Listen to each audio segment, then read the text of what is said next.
I Either? both.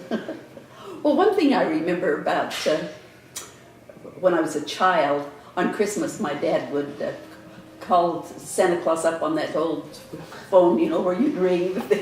And Janelle and I were the two youngest in the family, and we were sure he was talking to Santa Claus, and then he would tell him what we wanted, and then we would hang we didn't have regular Christmas stockings, but you'd just hang one of your stockings up on the mantle for Santa Claus to bring, so that was always fun. We didn't have much money, but we had wonderful Christmases. What are some traditions that you started after you got married? Well, I married someone who loved music, so the nicest tradition that I think we had is the Messiah was always a big part of it. We always tried to find some place where we could do a sing-along as a Messiah, and singing around the piano was our funnest Christmas tradition, I think. Did you get any of those? Did you carry along those traditions from your parents? Well, one tradition that both of us agreed on, we liked to open the Christmas presents Christmas morning. Yeah.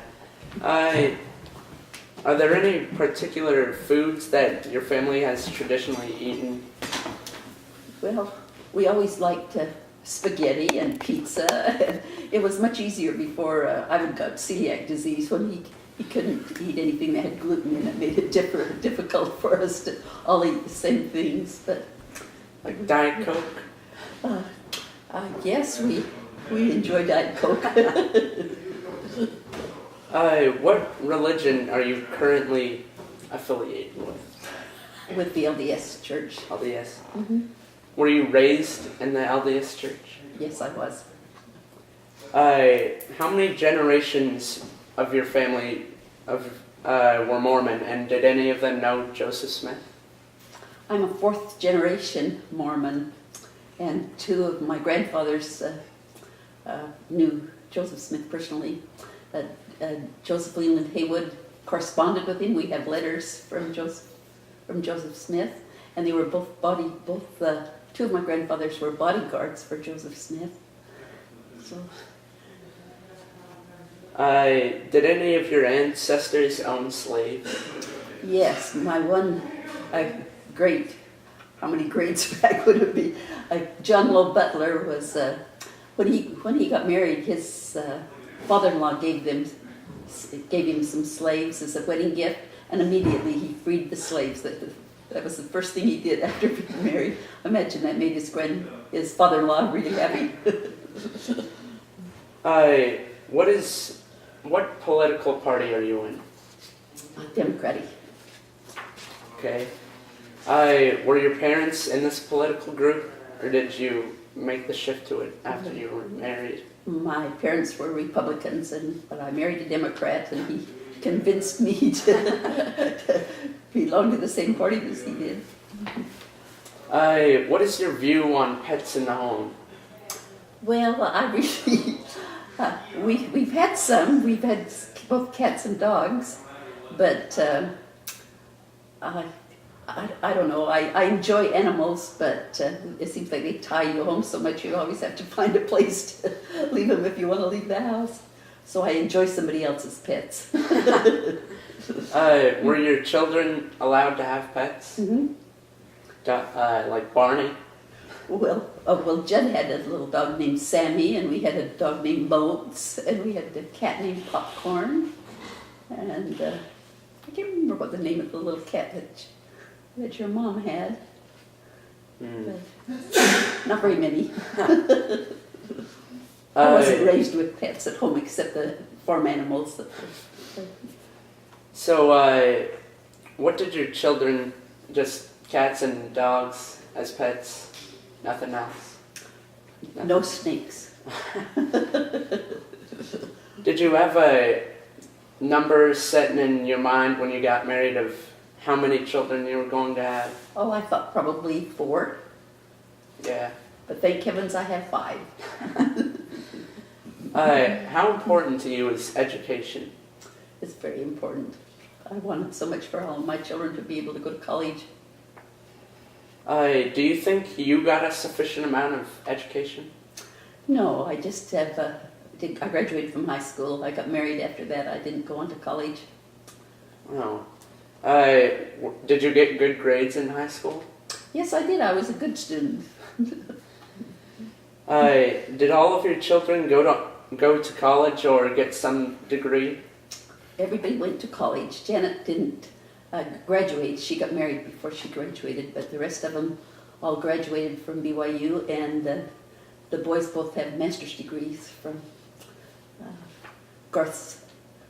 Garth's is from the University of Utah, and Jed's is from Brigham Young.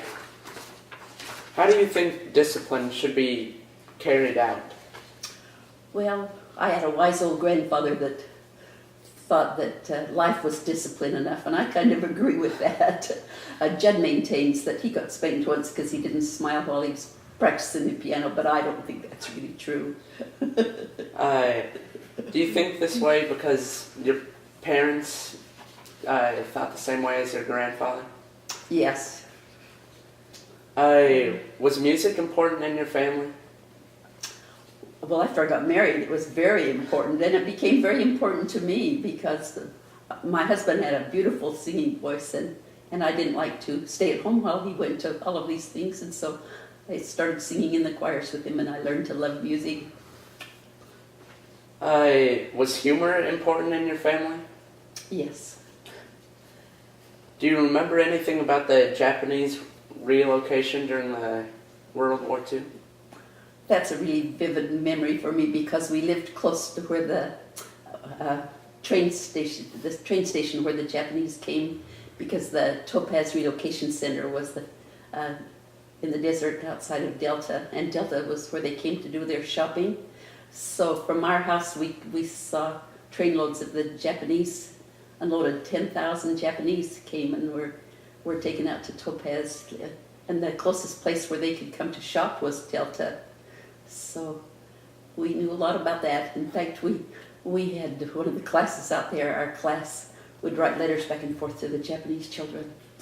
So that's amazing that they would allow that. Because I don't know. Well, that was, at first, when the war first started, we were all, felt like the Japanese were really our enemy. But as the war went on, you realized that those people, we weren't fighting them. They didn't cause the war. So we had a different feeling about the ones in the relocation center. We felt sorry for them. What kinds of sacrifices did you have to make during the war? Well, there was so much rationing.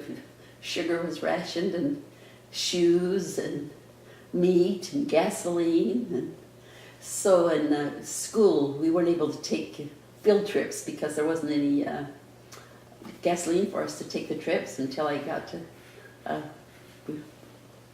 probably my junior and senior year. Then we were able to take some trips again. How close were you to Grandpa Ivan? Well, we were married 50 years, and it was a happy marriage. Ivan was a very kind person, and we just did everything together. And after he retired before I did, I worked out at Madigan for 18 years, and so after he retired, he would come out every day and have lunch with me, and then our exercise was walking around the halls at Madigan. So, yes, I was fortunate in my marriage. Did your husband serve in the war? Yes, he did. He was in the Navy, and he was in the medical corps, and he was stationed at Seattle and at Hawaii, so he didn't have to get into any actual fighting, but he worked in the hospitals at those two places. Well, that's lucky that he didn't have to fight. I know. Is it fun being a grandma? I think it's just